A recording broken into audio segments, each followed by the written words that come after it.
Vamos lá, então, boa noite, pessoal. Aqui, um assunto aqui da enciclopédia, do recurso enciclopédia.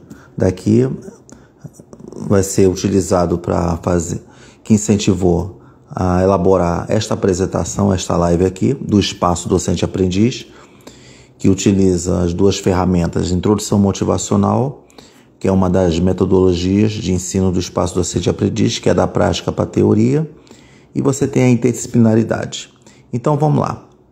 Aqui, que é sobre os antropóides, tá aqui, né? Sobre os antropóides. Então vamos lá. Então tá aqui, ó. Vamos lá, então, fazer a nossa vinheta aqui, né? Tá aqui. Espaço Docente Aprendiz, parceria com Aula 100. E nós vamos ver, né, o assunto. Então, o assunto que nós vamos ver, né? Então, é sobre aqui os antropóides. O que acontece? O que pode se tirar de proveito aqui dos antropóides, né? E aqui foi feita a leitura sobre, né, tá lá. Aí tá aqui falando aqui, né, mostrando aqui uma ilustração, né, dos mandris, né, que fazem parte dos antropóides. Então, tá aqui. E aí, aqui tá falando aqui do texto, um texto de introdução, que fala aqui, né, só para ter uma ideia de qual assunto que nós vamos ver, qual o assunto que está ligado ao capítulo, aliás, né, o nome do título daqui, né, e que pode ser usado na aula, na disciplina de biologia. Então vamos aqui só fazer aqui uma breve leitura, não vou estender essa leitura. Aqui, ó, aqui está mostrando aqui esse texto aqui, né, e está mostrando aqui, né, a classificação dos antropóides, tá aqui, que fala a respeito, né, dos gorilas, né, dos orangotangos, fala a respeito, né, dos chimpanzés, e que está incluído também o homem, né? Aqui está o homem, né? Tá lá, que é o Homo sapiens, somos nós, né, da espécie humana atual, tá aqui. Então tá aqui, ó, tá falando aqui do texto, ó, olha só, aqui que fala, né, de cada um, né, dos antropóides. Você tem um gorila, tem um gibão aqui, e dos outros tipos de macacos, né, macacos de árvore, macacos arborícolas. Olha uma ilustração aqui que está mostrando, aqui, ó, aqui está mostrando aqui, ó, vários tipos, né, várias espécies aqui de macacos aqui, ó, orangotango aqui você tem um gorila, né, aqui você tem o chimpanzé, tá aqui, ó, mostra aqui o chimpanzé, aqui está mostrando gelada, e aqui está mostrando o mandril, né, e está mostrando aqui o gibão cinza. Agora, desses aqui, o que chamou a atenção eu quero falar a respeito aqui do macaco rhesus. Tá aqui ele, ó. Olha o macaco rhesus aqui, ó. Tá aqui ele, ó. Isso aqui é o macaco rhesus. Então, é esse que vai ser o protagonista desta live, desta apresentação. Então, o que eu quero aqui do macaco rhesus? Tá? Então, a gente vai ver. Então, é só para mostrar aqui, ó. Aqui está mostrando a classificação taxonômica, taxonomia, que a gente estuda gênero, espécie. Aí tem lá reino, ramo, classe, ordem, família, gênero, espécie. É quando a gente estuda no assunto de biologia, na parte de taxonomia, tá? Estuda os nomes científicos, né? Tudo. Então tá aqui, ó. Aí tá falando aqui, né, do assunto aqui, né? Fala aqui, uma visita ao jardim zoológico tem sua justificativa na curiosidade despertada pela grande variedade de animais, né? Então, de uns são notáveis as plumagens e os pelos, né? De outros impressiona a estranheza da forma. Alguns prendem a atenção, né, pela raridade, mas uma vez vistos e admirados, esgotou-se a curiosidade, né? Que está mostrando aqui. Então, os animais, de modo geral, são um espetáculo relativamente estático. Tá lá mostrando aqui, né? E tá lá. O que acontece aqui, né? Aí ele está falando aqui na parte aqui, né? Aí quando fala, aí a partir daqui desse texto aqui, ele começa a falar a respeito dos macacos, né? Então, que os símios, né, tem algo mais, né? Tá lá, tá falando aqui.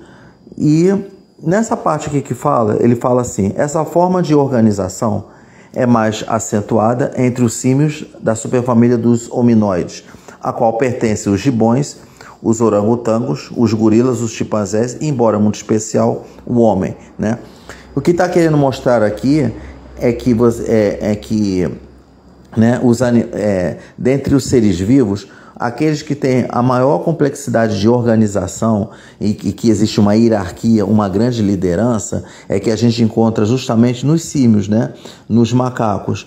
Principalmente assim, os macacos assim já por exemplo, aqui está mostrando aqui, nesse esquema aqui, está falando dos pongídeos, né? Ver se dá para ler direitinho aqui, ó, os pongídeos. Aí que tem aqui os exemplos, né? Você tem o gibão, né? Como eu citei, por causa aqui da ilustração, né? Que mostra aqui, ó. Aí tá lá, o gibão. Aqui tá mostrando aqui que é mais, né? Aqui tá, porque tá aqui pequeno, tá mostrando aqui chimpanzé, orangotango, gorila, tá lá, e que faz parte aqui dos hominoides. Mas o que são hominoides? Hominoides, tá falando hominoides, né? Quase homens, né? Oides, tá aqui, ó. Homem, né? De homem, né? Oides. Então, o que acontece? Quase homens. Aí tá falando aqui da parte aqui notável, né? Que tem dos animais, né? Dos primatas, incluindo nós, seres humanos, tá bem? Então, aí fala aqui do texto aqui, que o chimpanzé é o mais inteligente dos símios.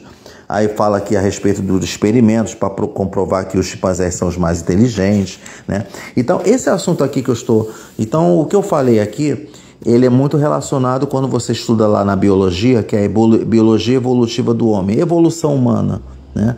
Então, quando começa o assunto a respeito de evolução, começa com o assunto de evolução das espécies, aí daqui a pouco vai falar a respeito da evolução do homem. Aí, quando se trata de evolução do homem, aí começa a falar dos nossos ancestrais, né? Por exemplo, aqui está falando dos hominídeos, né? Os hominídeos, os únicos representantes dos hominídeos é o Homo sapiens sapiens, que somos nós.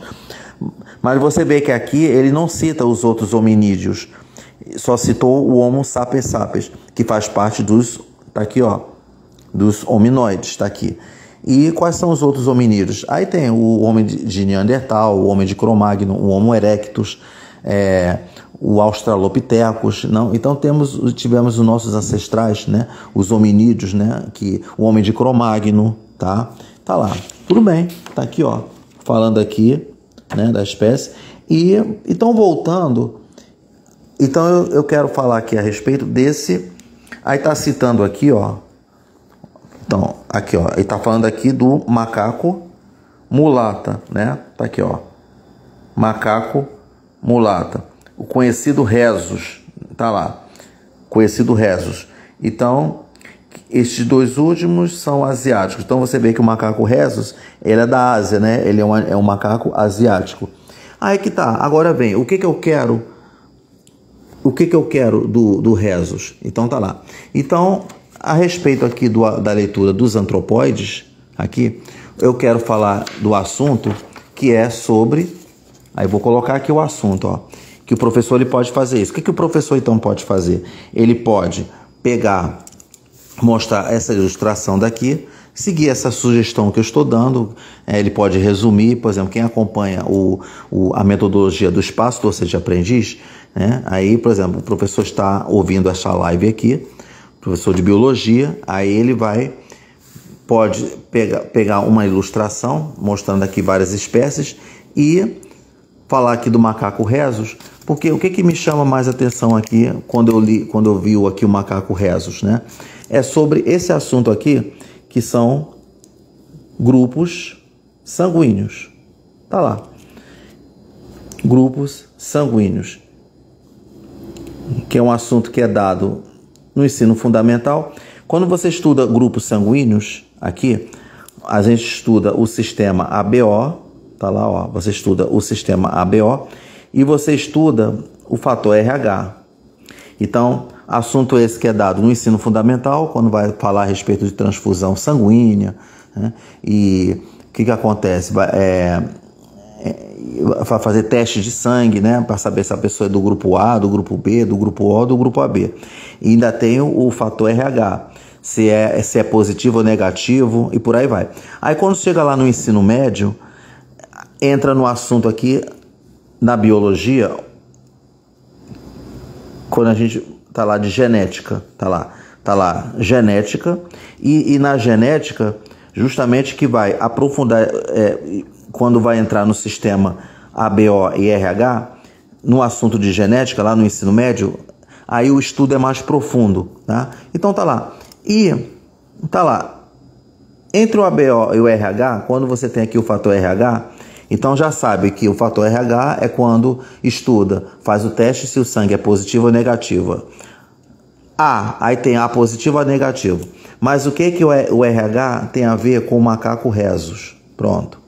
Então é isso que o professor ele pode fazer. Ele pode fazer uma introdução motivacional, falar brevemente, de uma forma bem breve aqui, né, envolvendo a evolução humana, né, tá lá, e pronto. E a partir disso aqui, ele vai destacar o macaco rhesus, que tem a ver com o sistema, com o fator RH. Pronto, aí começa. Então vamos lá ver como é que é.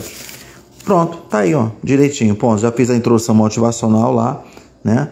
Tá lá. Então vamos ver como é que é. Vamos ver. Vamos então falar aqui, ó. Pronto.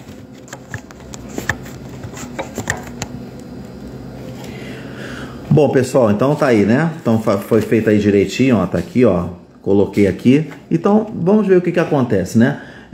Então quando o professor ele vai começar a falar de grupos sanguíneos, né? Ele vai começar o assunto lá no ensino médio sobre grupos sanguíneos, e que também pode ser usado no ensino fundamental e também pode ser usado a nível universitário. Tá lá, novamente, né? Quando alunos faz o vestibular, passa lá no primeiro período, aí o professor lá no primeiro período, ele vai iniciar lá a aula no primeiro período, ou então quando começar a aula lá, quando falar do sistema ABO, fator RH, o que acontece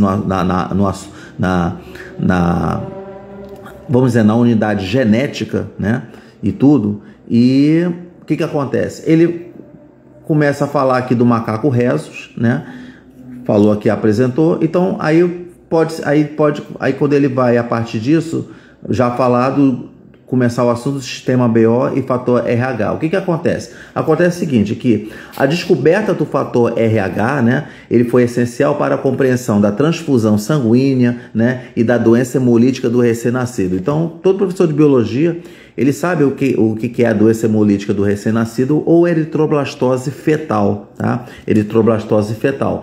E que tem a ver com o estudo do fator RH.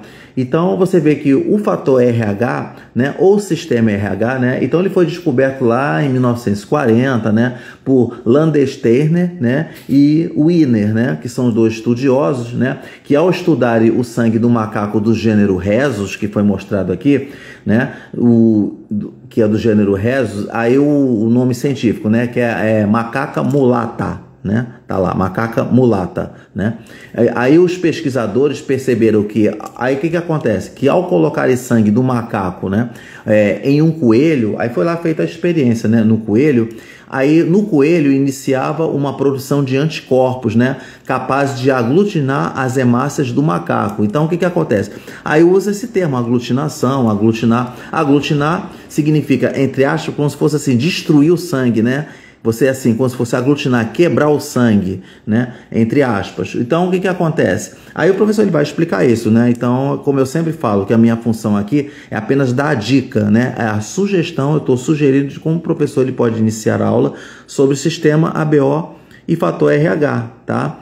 E sendo que nesse assunto do macaco rhesus, ele está atribuído apenas ao fator RH. Né? Então vamos lá. Então aí os pesquisadores, né, assim, eles começaram então a estudar o sangue humano e perceberam que a maioria dos indivíduos, né, submetidos ao teste, né, tinham o sangue aglutinado na presença do soro, né, que foi chamado de anti-RH ou anti-rhesus, né, porque RH vem de rhesus ou anti-rhesus, tá? Então o que acontece? Então você vê que a descoberta do sistema RH, né? Então ele foi essencial para o desenvolvimento de pesquisas sobre transfusão de sangue, né? Então uma vez assim que esse processo, né? Quando se baseava assim apenas no sistema ABO, apresentava falhas, né? Então aí a partir da descoberta Então, a partir dessa descoberta do fator RH, através da experiência do macaco rhesus, né, que foi feito lá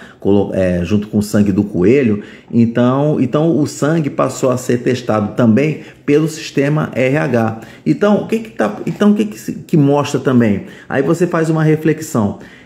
Tem um outro assunto lá de biologia, que é quando a gente estuda biodiversidade, que é você estudar o conjunto de organismos de espécies diferentes, e que um dos assuntos que estuda muito na biodiversidade é a extinção dos animais. Quando você tem lá os animais extintos, o que leva os animais a serem extintos? A gente fica assim refletindo, você vê, o fator RH, ele foi descoberto, né, no nosso sangue, vamos aqui no nosso sangue, que graças à experiência que foi feita com o macaco rhesus, olha que interessante, né? Com o macaco rhesus.